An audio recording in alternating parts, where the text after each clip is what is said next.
Hello everyone and welcome to the 6th episode of Recreation. Tonight here with me I have our first GIF episode, Clobbering Rush. Hello and welcome. Hello. Yep.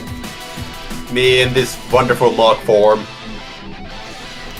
Yes. In fact he is called Mark. So make it's no Mark. mistake about it. So, hello, and of course, thank you for accepting my invitation. Yep.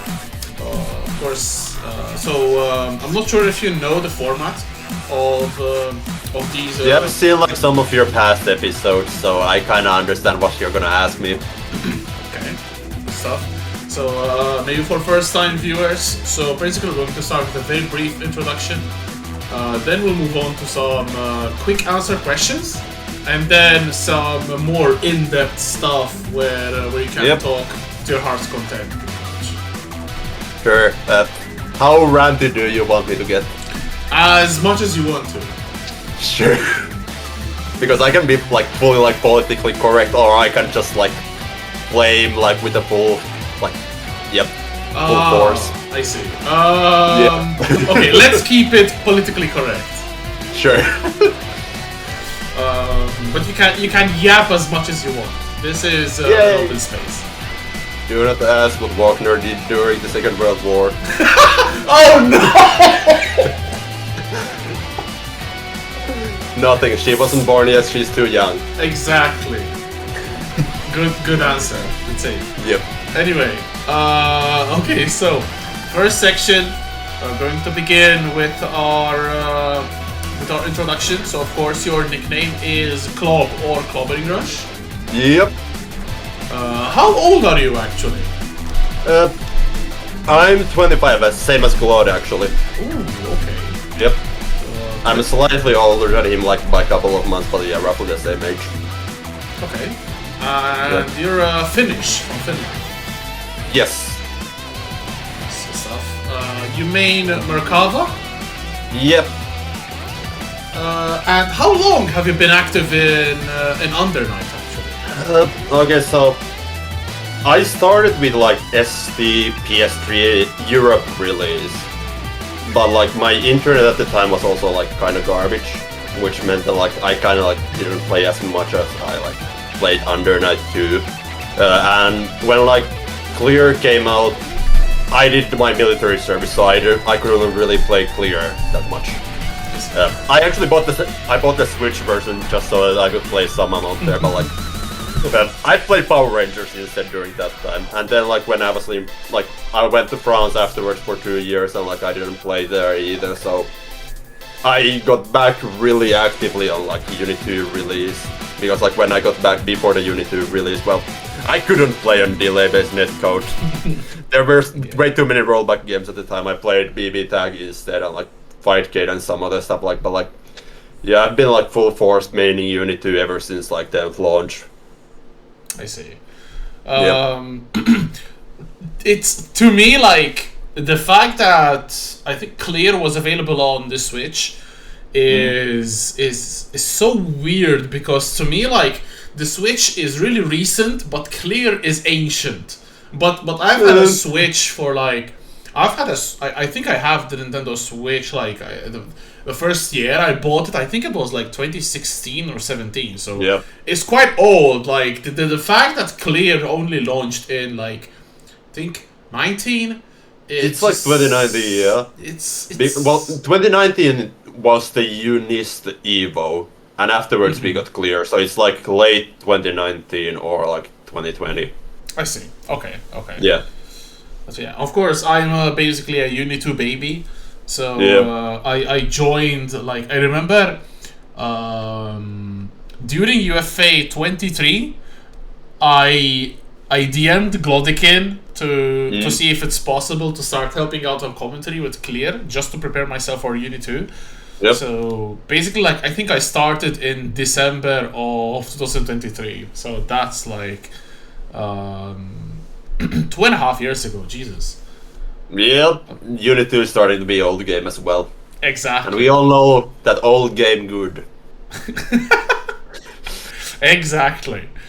Okay, so that was a brief introduction to Clobbering Rush, or Clob, call him as you Yep. want. Now we're going to the quick answer questions. So, Yep. you know how it works. The first thing that comes to mind, just spit it out. Okay, Yep. so let's begin. Your favorite Under Night soundtrack song? Let's go Nana's team. Nanase. Yep. Okay. Normal or bike horn? Important. I know that you're gonna put this in the background, so let's go bike horn. Yes! Someone who watches my podcasts! You're already my goat. Yeah, like I actually like the Uni 2 version of Nana's team. The Uni 1 version, like the synthesizer is like actually ear grating, which is like it's what makes that version such a great version, and it's also like what kind of inspires like the bike horn version. I like that one ironically. Uni 2 I can actually vibe it unironically. I've seen a lot of hate, honestly, to Nanase team. I don't think it's that bad, but It's 100% like because of Uni 1, because like that synthesizer is like really ear grating, not great sound at all. But like Uni 2 like completely fixes that. Like you can actually like enjoy that song now. now I have the bike horn version in my head. Yeah, now we're gonna have the bike horn. Exactly. Which is a banger. Yeah, the bike okay. horn is such a great one.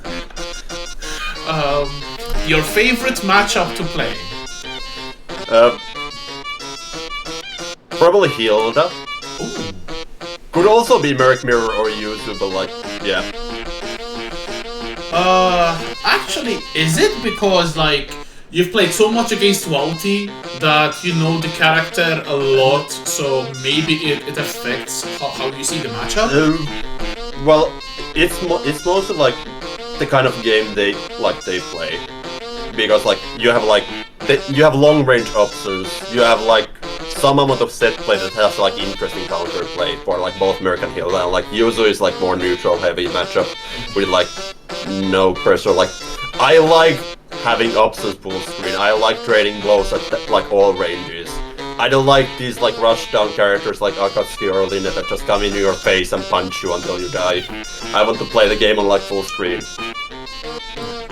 Sometimes I feel like that as well, but I really cannot play a zone. Yeah. I just spam fireballs and I die for it. Yeah. But yeah, like I also really like playing Valti. Those matchups like go really neck and neck. Like I think like every single set we have played in like the last like year has been like one match difference in like the end result. Yeah, I think So like I like Go. well, I also lost my train of thought, so yeah. I mean, you're basically like top 2 in Finland, and Yeah. like you've been really grinding the game. Wouty has let off a little bit to play other games as well, so I guess like you'll soon become #1 in Finland. So. I could like arguably be #1 now because like I took him down on like the last tournament we had here. Yeah, I remember you. So now, yeah, now I have like, I now have like the one tournament win over him like in the recent wins. But yeah, like in like the set, in like longer sets, they really still go close. So it's still like pretty neck and neck between us two. I see. Okay. Yep. But obviously right. I'm bitter. Had to say it. Yep. Okay, so on the flip side, your most hated matchup. Well, this is like Akatsuki. Ooh. Akatsuki, Wagner, Hyde. Who else I hate? I don't hate the Laundry guy anymore as much, but like Akatsuki is like, I don't know why that character has to be in the game. Elton is also dumb. I had Elton. Facts. Yeah. Spit, my king.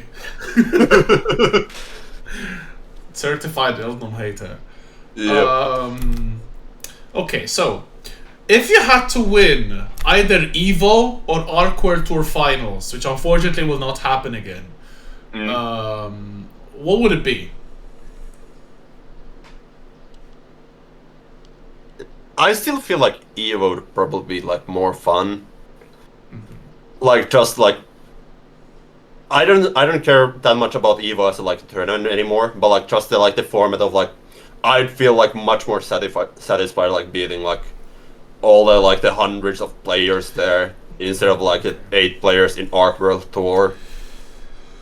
Okay, the thing is like Arc World Tour is a best of the best kind of thing. Yep. Evo is a last man standing type of thing.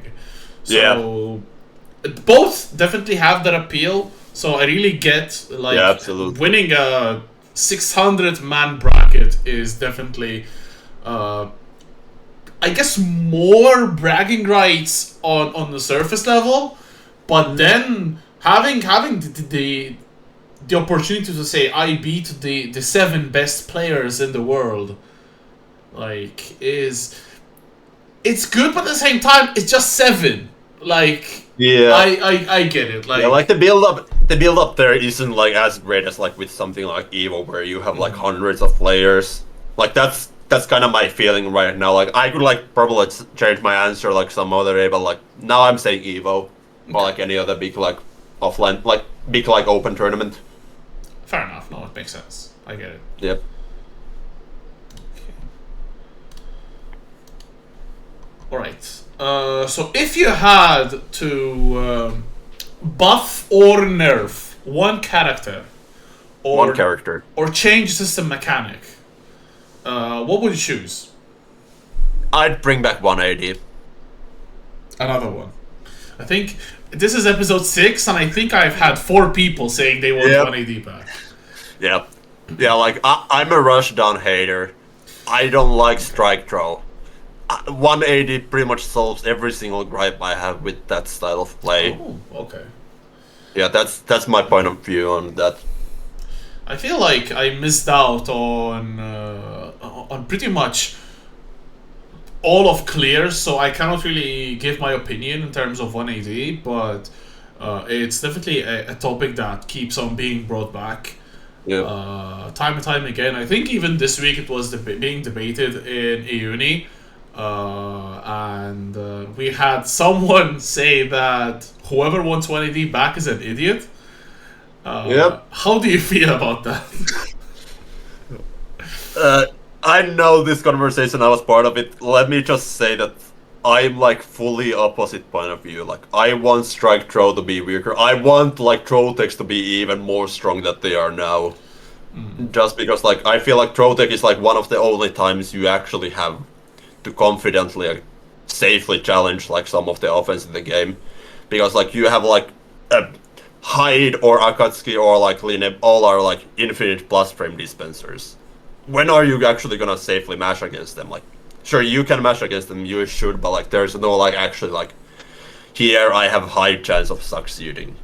With throw tech, like if you, especially like when you have something like 180 where you can rather safely press it during pressure, you have much more chances of getting out of like that kind of infinite pressure. I feel like in general, like the throw tech changes they did in like Unity 2 like really benefited like this style of play, whereas like something like 3D nerfed like set play characters, which really like skewed the balance. Now, like set play is still really good in this game, but like this change it just made strike throw disperse a much stronger archetype to play in the game. Which I play Merc, I don't like that. Yeah, I get it. Yeah. Okay. Okay, so your top 5 characters unordered.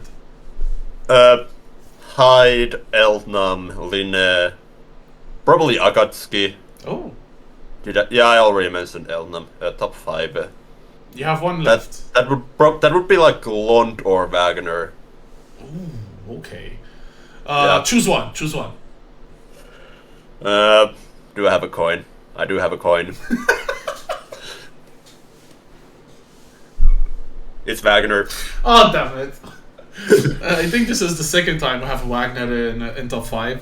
But the Akatsuki is an interesting pick. We'll discuss it a bit later. But you were really quick. I think this must have been the fastest that someone put up a top 5. Excluding the coin toss, of course. I think it's you definitely have. Oh wait, Ori is still up there as well. True. Either way, Ori is one of the 3, so.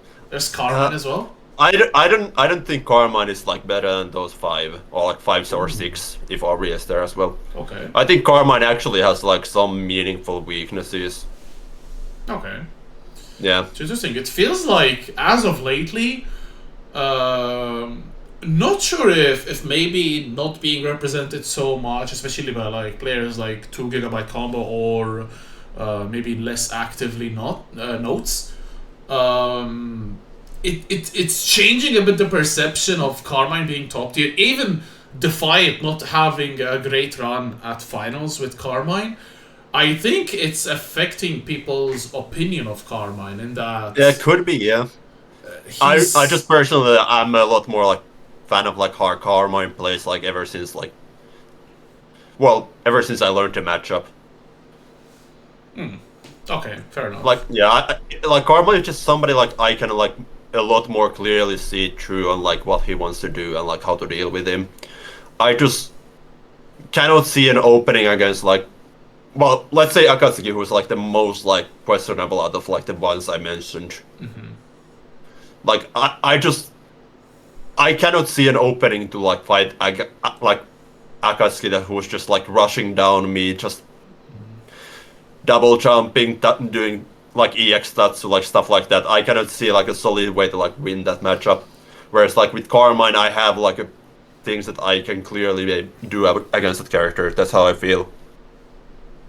Alright, okay, interesting. But yeah, like sure, like Carmine hasn't been like that represented, so that's just like the popular opinion. It's just like my personal opinion. Carmine hasn't been the worst offender, and like partly with the popular opinion, like it's going down with in my own list. Like, yeah. Okay, so we mentioned Defiant. Who between Defiant and Big Black do you like more as a player? Big Black. Big Black. Damn, straight away. Yeah. And why? I'm lame. I like lame. Fair enough. You're very defensive. Let's not put it that badly. Yeah, I think. No, I'm lame. I'm lame. Would you ever consider playing Byakuya actually? I actually like. So before Unis launched, I actually pirated like Uniel to like check like who do I want to play in Unist, and like it was between like Gordo, Merk, and Byak. Ooh. And like I kind of like I vibe with a lot of like with what Byak does. Like, I'd probably enjoy like doing his set play. His team is like absolutely great. That's like why I want to try. I like his design as well, like as a character.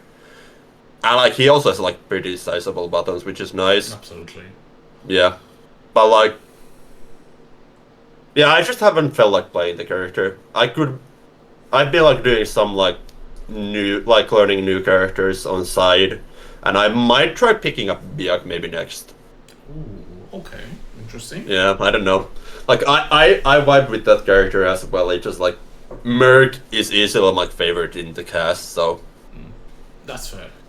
Yeah. Okay, so wait, okay. Okay, one last question. Yep. Is there a tournament that is on your list that you really want to attend? Combo Breaker. Ooh. Or Frosty Faustings. Okay. Like both two of those are like ever since I like picked up fighting games, like I want to like go to those two. Okay. Yeah, Combo Breaker definitely is one of the tournaments I really want to go to. We do have a couple of Europeans going this year, so that's hype.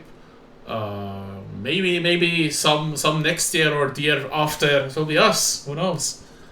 Yep. But like, yeah, I really appreciate like Combo Breaker and Frosty Faustings like running like smaller games. Like, I haven't Evo has been like a lot, only the big ones, and then like when Under Night came, like, well, sure, like I really like now I can actually kind of watch Evo and be hyped about it because I actually play one of the games. But like otherwise, I don't care about the Evo's lineup at all. Whereas like in Combo Breaker, they also always have like some of the some poverty games. Like they now have like the full lineup of French Bread. They also have like Vampire Savior is a game I kind of like. Then there's the Mystery Game Tournament, which is hype as well. Yeah. And Frosty Frostings like now is the home for Vortex Gallery, which has like absolutely everything. Yeah, I think Frosty has like 28 main games, which is insane. Yeah. So that's really cool. So yeah, definitely big shout outs to Frosty Frostings. Unfortunately, it runs in January, so whoever wants to attend Outplayed will be a little bit conflicted. So Just do not be poor. Yep. Okay. Simple as that. Easy. Yeah. All right. So that wraps up our quick answer questions. We can go into some more in-depth answers. So, you kind of described what really makes you think Akatsuki is a nuisance, but what makes you think Akatsuki is a top tier?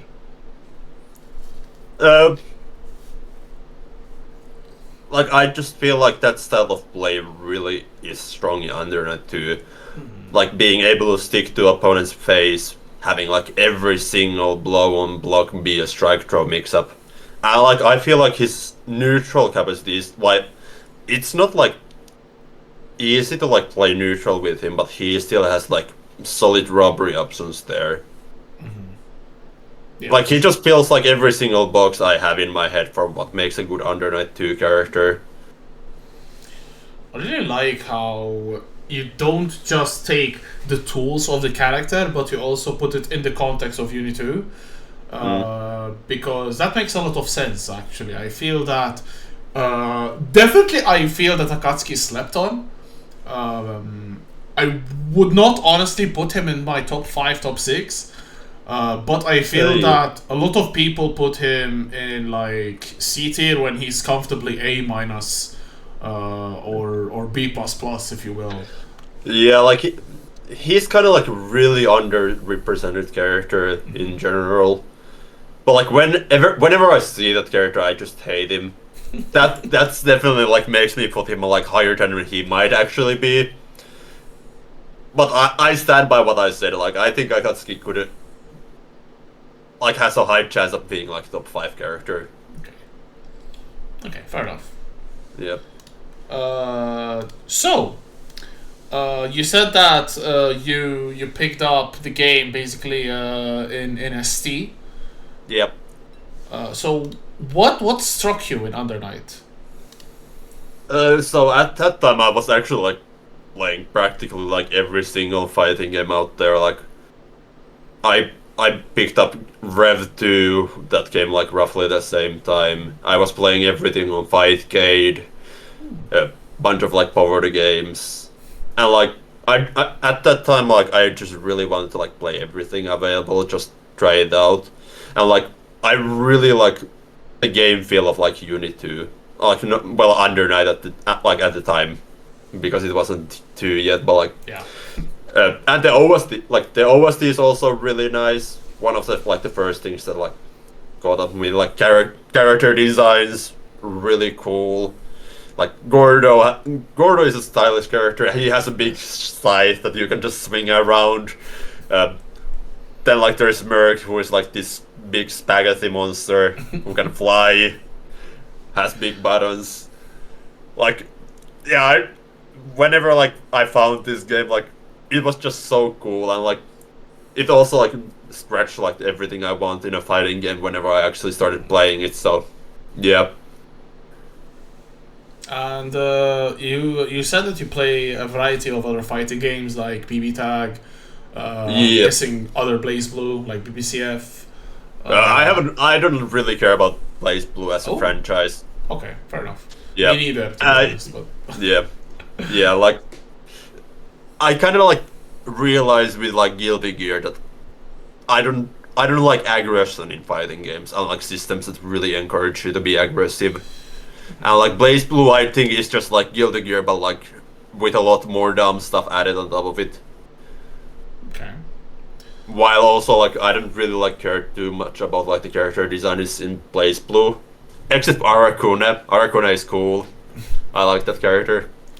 Like the freak characters. Yeah, like freak characters are generally cool. Like Guilty Gear, I still play time to time just because I really like Faust. Okay. Like old Gear Faust. Like I played Strive a bit when it came to Xbox Game Pass, and there I played Potemkin instead because I was playing on pad. Fair enough. Yeah, but like Faust is just such a cool character design, and he's also a bit of an oddball character. So yeah, that's like one thing that's common with a lot of my main. I see. Okay.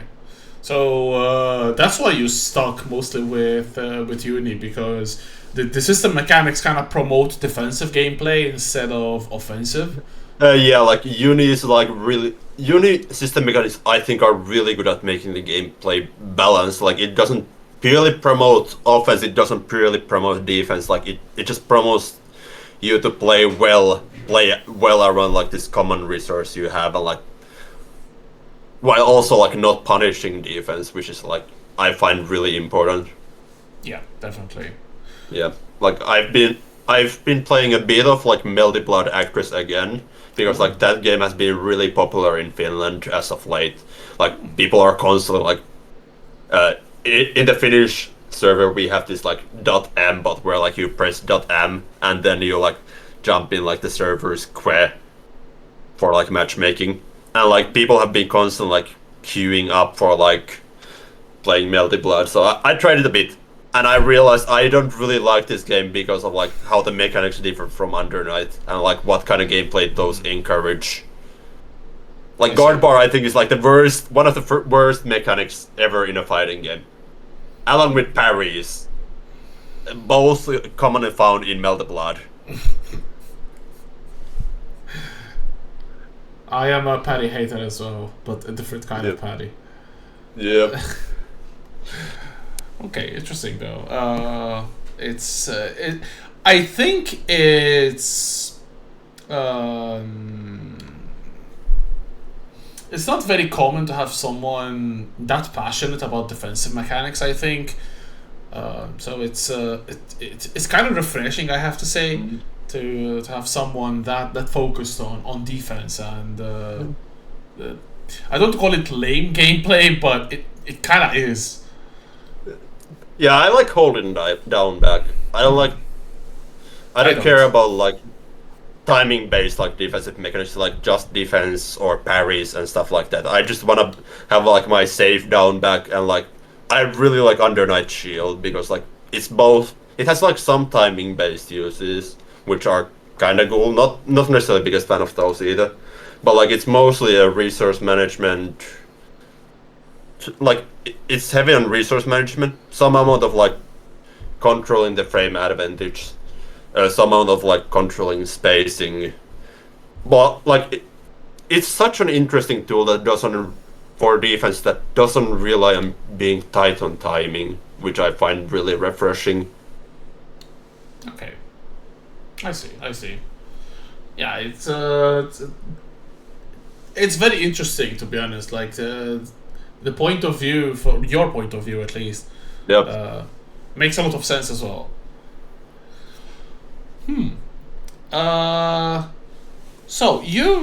So in terms of character, you really strike me as someone quite laid back. And okay, you do complain, like in chat or something, but it's generally like whenever you speak or whenever you interact with something, you give off a very lax attitude. Like you seem to take everything in stride almost. Yeah. But you compete in fighting games then, so it kind of like it's two very different aspects of the same coin. Would you describe yourself as a competitive person or not? Honestly, kinda, yeah. Like whenever I have like some passions, And like whenever I get passionate about something, I wanna be like one of the best in that single thing. Like, yeah, like now, like the fighting game I'm most passionate about is like Under Night. I really wanna be good at this game. My other hobbies include like card games. I'm kind of try hard at Yu-Gi-Oh. I play harmonica. I really wanna be like good at that thing. Oh, okay. Like. And singing is kind of same for me as well. Like everything, like I actually pick up and start really vibing with. I wanna like optimize. It's something I enjoy. So, yeah. So essentially, you would describe yourself a very competitive person. Honestly, yeah. Okay, that's interesting. I feel the same myself. That I really want to be one of the best at what I do, but. I feel like sometimes I give up too easily, like especially when coming to play the game. I lose a couple of sets badly, and immediately my head just it's in the gutter. Like I'm really bad at this game. I don't know if I should keep trying, but at the same time, like I will not get better if I don't try. So it's just like it is what it is. Yeah, like honestly, same. Like. It's only the things I really like that really click with me where I start feel like really comfortable like doing things. But like if I like Melty was like the last one where I felt like okay, yeah, like this game is not like going my way. Actually, I'm not necessarily like vibing with this. It didn't click the way I like necessarily wanted. And like I don't have like any drive on like playing that game competitively. And like yeah, same. I don't know, like, if there's ever gonna be, well, there's probably gonna be, like, another fighting game at some point that's really gonna click with me. But, like, at the moment, like, Uni is, like, the only one that I really care about focusing on. That's fair. I mean, focusing on one fighting game is already a lot, so... okay, so I think at Outplayed, you played some sets with Neff, and he suggested that... Probably Yuzuriha would be a good pick, a good character for you because of your playstyle. Yeah. Have you actually considered not necessarily switching to Yuzu, but how do you feel in regards? So I did actually like give it a lot of experimentation on Yuzu like after Outplayed. I play like her, not exclusively, but like. Most of my matches for like the few weeks after Outplayed were on Yuzu. Oh, okay. That character didn't exactly click with me the way I wanted. Like, I'm now probably the biggest Yuzu down player we have in E-Uni after those few weeks. That character just completely didn't click with me. Like, I started seeing her in like such a different light, and like. She actually has to work really hard for everything. Okay. And like the way she controls space didn't like because Merc really has like uses everything is just defined by her stance. If you're not in stance, all of your mid-range buttons are really slow. And like her slash is like 236X, like it's not even that fast for like its range if you think about it. Like compared to like Merc 5C or like some like lasers in the game, like those compare really favorably to like Yuzu, like 236 slashes. So like her like whole zoning plan is like centered around like her being in stance constantly. Like her round start is like how do I get to stance as safely as possible, and then I need to find some good hits to even like. Be able to like comfortably zone for like go for that timeout or something. And like she also like if she is in like a life deficit, she really struggles like opening up the opponent, and when she actually has to go for like full defensive, like her defense is just not my thing. She doesn't have Merc 236C. No one has Merc 236C to be fair, but... Merc has a Merc 236C. I love that move. I think that move is so balanced. We need more of those. We need to give Yuzu Merc 2360 and I'm gonna reconsider her. Alright, thank you for joining this podcast. This has been Clobbering Rush, everyone. Yep. No, just no. Like, I feel that Merc 2360, if at least it didn't give a combo, I wouldn't mind. Because a DP at -4 is borderline okay. I think I say borderline okay because right now it gives a combo. So if the combo was removed, knowing that it exists will make me at least accept adjusted 2360 reversal -4. That's fine. But no need to give a full combo, corner to corner carry almost. Like that has It is corner to corner. It's not almost, it's corner to corner. It is. Oh, it's even worse than I thought. Okay, that has to go. Come on and please watch this podcast. Come on and please give more characters Merc 2360. We need this. No, absolutely not. Yep. Okay. Speaking of Merkavas, actually, you are one of the only remaining Merkavas, or at least active Merkavas in Europe. A good number of Merkavas actually switched character. Like Dr. K was on Merkava and switched. Kim Precision, of course, switched to Kwon as well. Yeah, on launch. Yeah. And there has been a pipeline, it feels like, from Merkava to Kwon.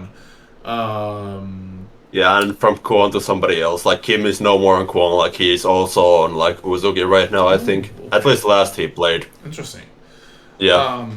Did you also consider changing from Merkava, or was he always your main character? I found like Kwon kind of cool. I tried Kwon a bit like afterwards, but like Merc was the character I was already comfortable with like before Unit 2. Like I just want to start from like I didn't want to start from scratch when the game came out. Like, and I really just like Merc as a character. There was no reason for me to change. And I tend to really be a character loyalist in like whatever game I play. It might be like some amount of sunk cost fallacy, but like I also just whenever I pick up a character, I just really like become that character's biggest fans. Okay. Yeah, I'm also a strong believer in sticking to your guns, and even though your character is nerfed, I feel that you still have invested so much time and effort into learning that character that you just stick to it. Like keep on playing that character. Yeah, and like Merc, interesting. Like Unit 2 launch wasn't like the first time like people were moving away from Merc en masse, because like that also happened from like L to ST to some extent. Okay. Because Phonon was seen as like better Merc by some people. Yeah, I think Phonon and ST was giga strong. Yeah. So like Merc kind of has like a lot of aspects to him that are like not exactly like unique that some people might really enjoy. So like whenever like a new character comes out that like embodies more that style of play that they want to play, like Phonon with like her big rounded buttons and like Phonon airplay also is like still good. But like she just doesn't really have like the setup buttons of like Merc. So like if you wanted to play a more neutral focused Merc, it made sense to like move over to Phonon instead. And like if you wanted to be like more setup focused, you still stayed on like Merc because worms and flight. Yeah. And like Kwon also like I think like launch Kwon was heavy on like that set play and like not set play necessarily, but like heavy on like that flight mix up. Like if you wanted like flight mix up with Merc, if you like that kind of stuff, Kwon was better at that than Merc on launch, because like you could just slide into an EX wheel into a 50-50, whereas like Merc needed to actually like connect a hit. Yeah, but definitely hit the nail on the head.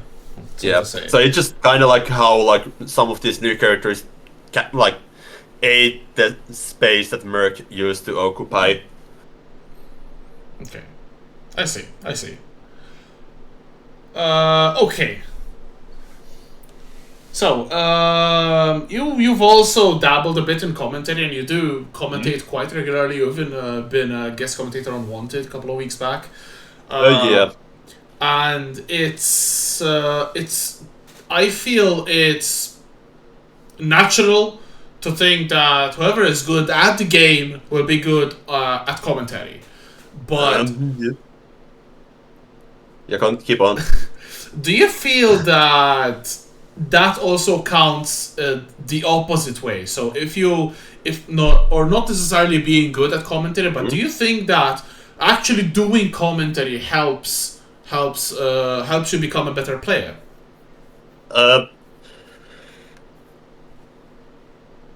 I'm not 100% sure.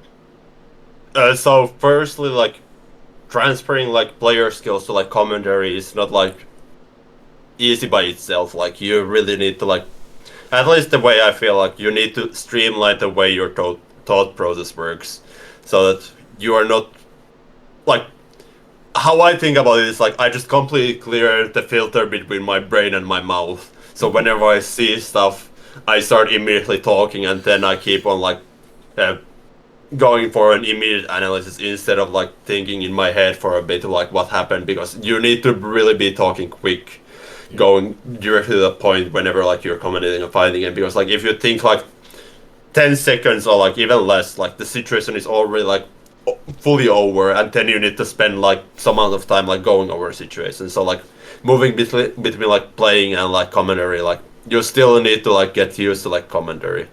But then there's like how commentary helps like playing. Like there's not like a direct like help that comes from commentary, except like it might make you think more situations. Like it might make you be a more attentive like game watcher. Like you actually question what's happening in front of you in the screen, instead of like passively like just watching, ooh, hype, a big flashing lights in front of me, who's gonna win this match. Which is like something you might do even like even if you know the game well, you might not like be analyzing the game that much while playing, like while watching like Evo Grand Finals or something.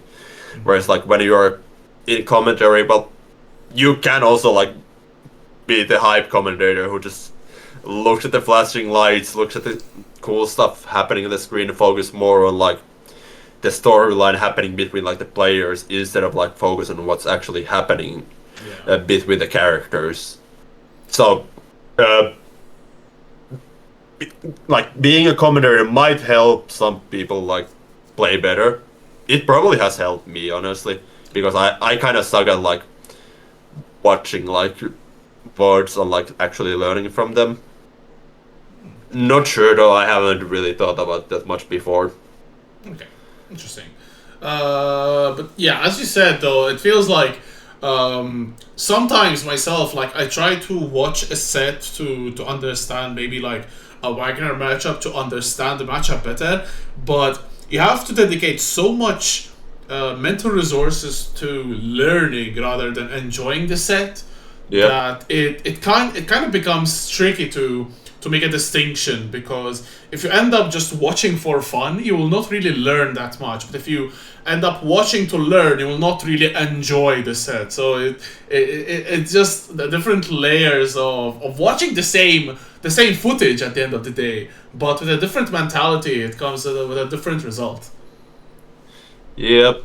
Like actually learning from replays is like honestly really hard. Yeah, for sure. I'm not that good at it myself. I tend to like do most of my learning by just labbing it out myself, like thinking on what's actually thinking on like the opponent's like move properties, the options they have out of it, and then like thinking what can I possibly even try pressing here. Yeah. I don't really do like that much VOD review myself. Me neither, and I should, to be honest. You should just play more. 100%, I should. Okay, so this is a question I've been meaning to ask. So in uni, a lot of people know you that when you travel, you essentially become a hobo. Yep. So you have your hammock, Yep. And what else does the kit consist of actually? Like a sleeping bag that's like good enough for the weather. Like, if I had to sleep outside for like outplayed, I would have brought my big one. Luckily, I didn't, because that would have been like a really complicated airplane travel because I didn't have money to upgrade my luggage. I was actually ready to take apart my controller, to have the buttons in my pockets, to have the PCB in another pocket, and then have my sleeping bag inside my massive box. Oh my god. Yeah, I already took apart my controller, like when Araz just like hit me up. Hey, I do have a room. Okay, I'm gonna put this back together. Good thing I don't have to like back this up. Yeah, but yeah, like at UFA I had my lighter one, so it was a lot easier to pack. But yeah, sleeping bag, my hammock already comes with a mosquito net. It has also a roof for like protecting me from rain. I do have a lot of like layers of clothes, just for like, it makes sleeping a lot more comfortable when you have like extra layers of clothes. You just want like all the warmth you can get. Then like just standard hygiene, like toothbrush, a bar of soap, a bottle of water is useful, of course. You can use bottle of water as a four-man shower if you don't have access to anything else. You just go in the middle of forest where nobody's gonna see you, then you pour water over you, and then you use soap. Okay, so you have actually showered in like a forest or in the Yes, wild. I've done like trips of like 2 weeks, and well, you're gonna be if you're gonna be like constantly walking for like 2 weeks, you need to take a shower at some point. For sure, yeah. Yeah. Otherwise, they're gonna stink. Especially if you go to events. Like, we need to control the BO because, like, a certain genre already has the reputation that they don't smell very nice. So we need to avoid having that same reputation for Under Night. Yeah. So if you're gonna plan on doing a hobo trip like me, you should have a bar of soap with you. Alternative, you can just like ask if you're gonna go to like shower at somebody's hotel. Like when I got to the hotel at UFA for like playing casuals at first, like the one thing I immediately did was like take a shower there. Yeah, makes sense for sure. Yeah. When did you do this the first time, actually? For a fighting game or in general? In general. So that was actually like I mentioned that I'm quite good at playing harmonica. I take that seriously. So there was this like harmonica like festival, including a competition at Estonia, where I wanted to go, and well, it didn't take me a long time to like realize if I sleep at an Airbnb or something, it's gonna be cost me like between like 20 to 50 euros a night. If I'm gonna spend like a week just doing this thing, it's gonna take a big toll on my wallet. So I knew that like in Finland we have this thing called everyman's rights. I checked, okay, they have the same thing in Estonia, which means that like wherever like you are allowed to like walk, you are also allowed to like camp for a day. Oh. This kind of a thing like everywhere in Europe, just to like a varying degrees. Like it's really like it's like a basic right in like Nordic countries and Estonia. In like everywhere else, it's more like I'd assume decriminalized. Like it's not necessarily like allowed, but like nobody's actually gonna punish you. So I just decided, hey, I have a tent. I'm just gonna take my tent. I'm gonna find a spot where I can put my tent, and then I'm gonna sleep in there. That way I do not have to pay for anything. Damn. Yeah. And then I did the same thing like for all my travels. Okay. And how old were you actually when this harmonica festival took place? Yeah, that was It was once I got back from France, which was at like 2022 Oh, okay. or 2023. So it's not been like a that long time thing. Okay, I see. So we're not really. I mean, still though. Yeah, I didn't do that as a kid or anything. Okay, fair enough. It's something that started when I had like enough, like when I wasn't like dependent on like being like dependent on my parents on like everything, and I had the free will to like go wherever I want, whenever I want. Exactly. But not necessarily the money to like just spend like for absolutely everything. So I could go, but I didn't necessarily have budget. Yeah. Yep. And do you get scared sometimes, like at night when sleeping? Do you get scared, like, I don't know, maybe hear noises? Kind of depends. Like, if you think about this logically, the risk of like anything dangerous happening are really slow. Like, how many people are gonna pass by you during a night when you're in the middle of like, not necessarily middle of nowhere. You kind of like it depends a lot on like spots. But either way, like, how many people are gonna pass you like when you're not like in the middle of like a town during the night, and then how many people are gonna notice you, and how many of those people who notice you are gonna wish you harm. At that point, like, the number is practically zero. So I'm not like overly worried about that. Of course, like, you hear a weird sound outside, you're gonna have to like be on some kind of alert because something can still happen every single time. Yeah. You don't wanna die just because you disregarded like something really suspicious happening around you. But generally, I'm not too worried whenever I do that. Okay. Okay. Nice. Interesting. Yep. All right. So, going back to Under Night. If you could have a first to 10 offline with anyone in any period, who would it be? Bum, bum, bum, bum, bum, bum, bum, bum, bum, bum. Honestly, I wanna play like Pro from Japan. Oh, Crow, the Merkava player. Yeah. Okay. Is there a specific reason? I just wanna like see how good he actually is. Oh, okay. Because we play like between like EU players like constantly. It's hard to evaluate like how good like the other players in like other regions are exactly. So I wanna like feel like how would I, for example, like compare to someone like Ro? Just see actually like what he does and stuff like that. So even to test yourself to see where Yeah, you pretty stand. much. Yeah. Mm-hmm. I see. Okay. Yeah, and also like Crow also plays interesting Merc. He does like a lot of really weird choices. Actually, like on the same note, I'd really like to try fighting against Klim, the American Merc player. Okay. Because like Klim is like his Merc play kind of sucks, but he plays Undernight really well. Okay, I think I see it. I mean, especially in Undernight where system mechanics are really strong. I can see that happening.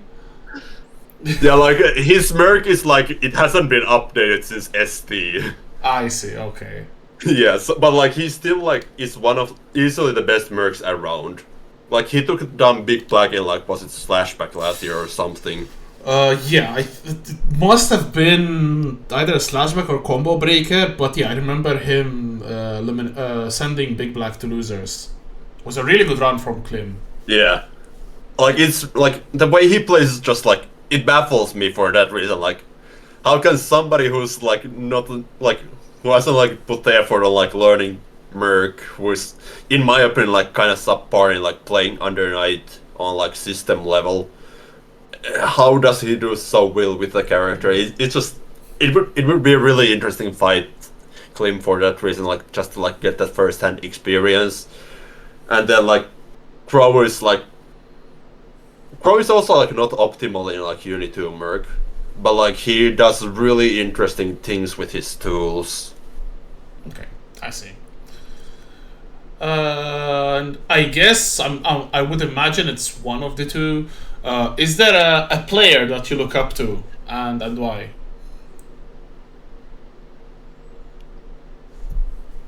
It actually might be Nephros. Ooh, okay.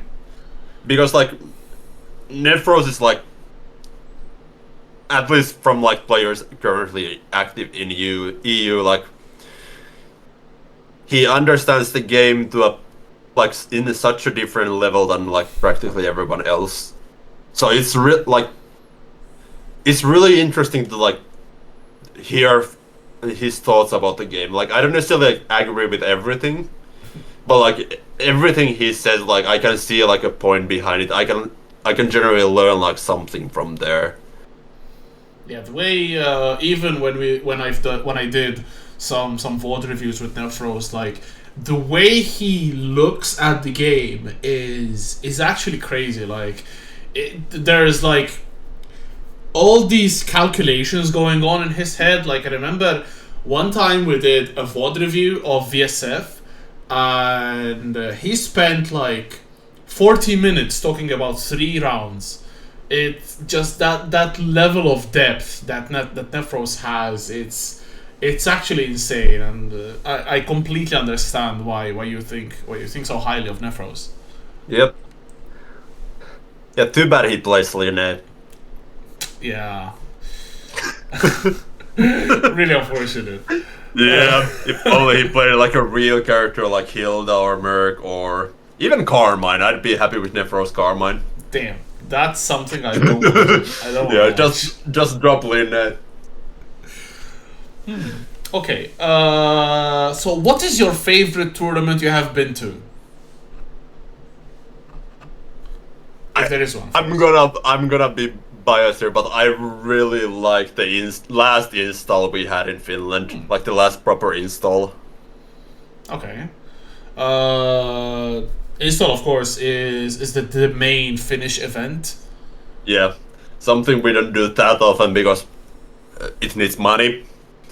Yeah. Hopefully we are gonna be able to like do that sometime soon because there has been like 2 reinstalls which are like tournaments meant to like get money for the proper install, and then there's like Assumulu that has also like I can't recall how that money actually goes from there, but like it also at least helps keep up the relationships with like the parties that can help us organize a tournament.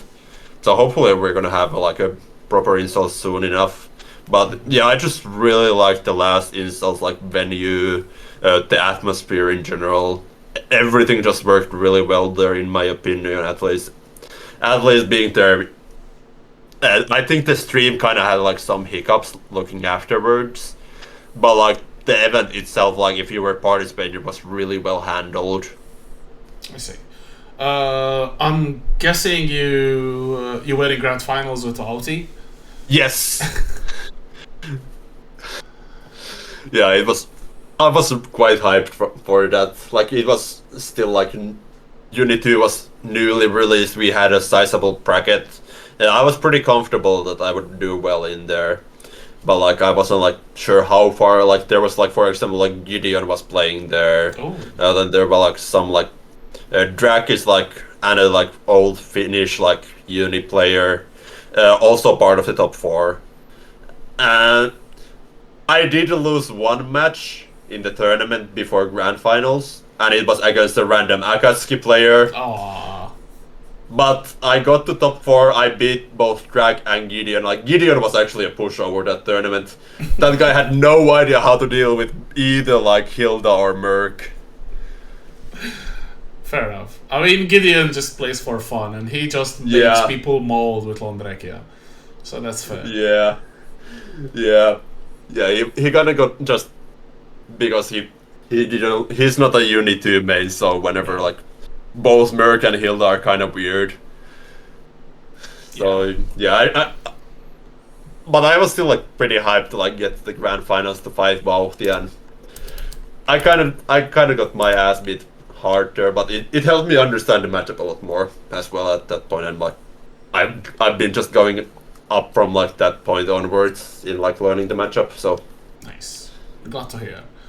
yeah. Speaking of install, give Yep. me 3 reasons why people should attend install, if there is one announced for this year. Finnish tap water. Do you need anything else? It's just one? Is it worth 3 reasons? Well, Finnish tap water is great. You should just come here to experience. And like, if you like Austrian tap water, you're gonna absolutely love Finnish tap water. On a scale on a scale of 1 to 10, rate Austrian tap water and Finnish tap water. Okay, I'm gonna give like Austrian tap water at Vienna an 8. I'm gonna give Helsinki tap water like a 9. Ooh. The rest of Finland tap water is a 10. Damn. Okay. But yeah, other things like then I also had the bold claim that Finnish kebab is better than Athletics Dr. Döner. So that can be the number 2 reason. Okay. Number 3 reason is like the tournament is just really well organized. Like the crew here that's organizing like events in Finland, like they know their stuff. They know how to make a good event. They also like last install kind of happened like it was well, like all the events here are like pretty much made with the like even like the poorest people are able to like attend them quite comfortably. Like so, a lot of people like last year were like well not last year but like last time were saying like you could have easily charged more for this. Like it's just a really well organized tournament in my opinion compared to like even the other events I've seen, which includes like mix-up UFA Outplayed. I think INSOL just stacks really well against those in the in-person things. I see. At minimum. So yeah. Install is definitely on my list, and I've always wanted to visit Finland. So yeah. Yeah, like Finland is a great place as well. Like as a tourist, like Helsinki is like more than fine. I wouldn't live there, but as like a tourist, like it still has like some feeling of Finland in it. I see. Yeah, real Finland is in the east though. Don't quote me. Well, you can quote me on that. I'm gonna stand behind that claim.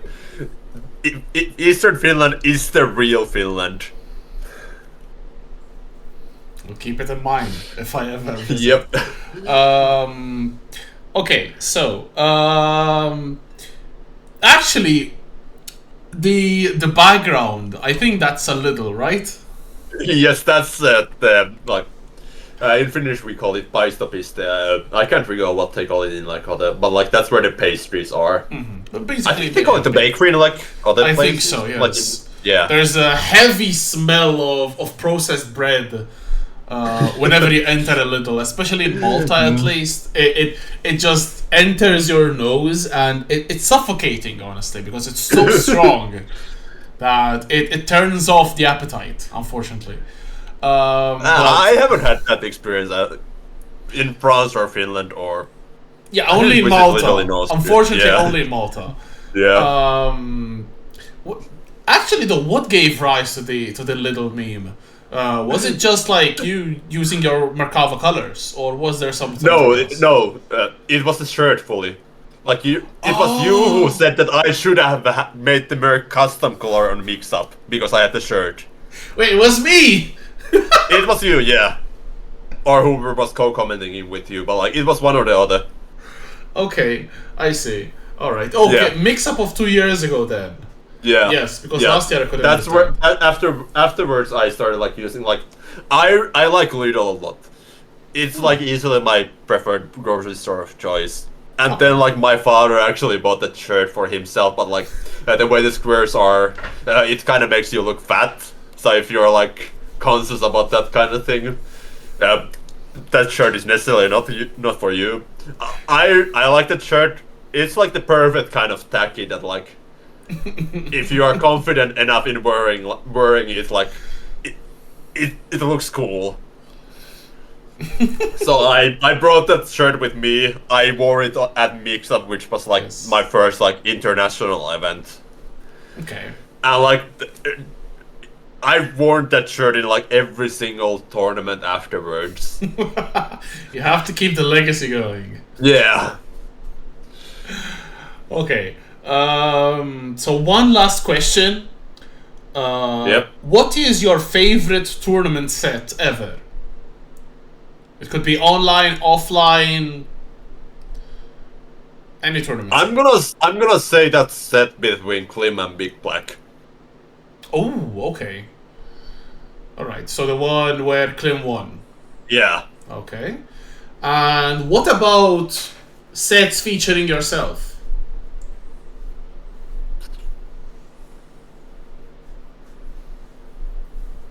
Maybe the last one, like, we had like the Otaken here in Finland, which is like the smaller scale, like local anime tournament. Like, well, national anime tournament is the better. Where I actually managed to beat him. Like, I see. yeah, I was psyched about like that win. Like, finally, I took down like my local rival here in the country. The bracket demon. Yeah. Like, I haven't like reached something like that in like a European scale event. I was kind of like disappointed in like the bracket runs I've had in like, well, yeah, like in Europe in general. Whenever I have traveled, like I haven't been like 100% happy with any of them. Like at mix-up, like losing to Teeps. Like Teeps is like formidable player. I was just like not happy that I had to face him in such early part of the bracket because he went and lost to like who was that, like the French Waldstein player. Oh, the Waldstein. Yeah. Karobu? No, yeah, Karubu, yeah. Okay. Yeah, like he lost early to Karubu and then I had to face Teeps early. Yeah. So I wasn't happy with like how high I placed in that tournament. Like I wasn't expecting to beat Teeps, but yeah. Yeah. And then UFA, with Chronicles, we usually go like pretty tight in like longer sets, but there are a lot of like those one player wins multiple matches in a row, and that's kind of how UFA went. He took both sets. I failed to reach top 8, which would have been possibly attainable for me. And then outplayed, I lost to Ravioli. That's unforgivable. But why? I'm so mad about it. Because like my results against Ravioli are generally good. Okay. I win at least. I would say that I win like 70. I haven't played against Ravi in a while, but I feel like I still win like 75% of sets total with him. And well, first the twos are more shaky with him still. That I'll give him that, but like if we play like a first to 10, I'm pretty confident I will always win it. Like at least 75. Well, I haven't done. I'm not gonna give you numbers. I'm just really confident I can easily beat Ravioli in a long set. Okay. But every single time I've played Ravioli in an offline tournament, which includes Outplay and UFA, I lost the set 2-1. Went to final round. Yeah, that has to sting, of course. Yeah. I think I was talking a bit with Ravioli, and I think before UFA, I don't think he ever had beaten you in tournament. Yeah, pretty much. So definitely, Ravioli has leveled up a lot. To be completely fair. Yeah, So- that's also true. And you yourself, Like, of and course, have improved. Yeah, like I wouldn't be too surprised of like losing to Ravioli in like a net play bracket in like a 2, like first to 2 situation, or like even first to 3. It's just like I was really hoping that I would beat him in that like top 8. Especially because like the last offline tournament was also lost against him, and I just wasn't happy losing to him on that stage. It definitely stings, of course. Yeah. But that's all the questions I had for you. I don't know if maybe you have any further comments to make. Probably not. fan out. Yeah. Short and sweet. Okay, so yeah, that wraps up our episode 6. Then we've been going for 1 hour and 10 seconds. So no, Ooh. wait, 1 hour and 10 minutes actually. So, yeah, that makes more sense because we started pretty much at the hour. Well, yeah. we started like we confirmed this like 5 minutes past like the hour, and Yeah, and then we had the interesting. technical difficulty with the. Some technical difficulties, and then like the blooper, which might happen at the end of this video. I don't know. It's up to Rexu and like when he chooses to edit, Yes. or yeah. I'll try to sneak it in, although A real Rexu fan would probably have seen it already. exactly. They wouldn't have, yeah. If you are a real Rexu fan, you know this episode is coming. I mean, how long? Let me check how long. No, it was like a couple of minutes. 37 seconds. Yeah, So- a real Rexu fan would have caught that easily. I wonder how many people will exist. I don't think anyone noticed though, because I would have gotten pinged for sure in Euni. Yeah, but like it was also up for like some amount of time because I was able to like log on Twitch and see that it's there. Yeah, I think I removed it just after you accessed it. So if you refresh the page, Yeah. you probably will not see it anymore. Yeah, it's not there anymore, so yeah, it's all good Awesome.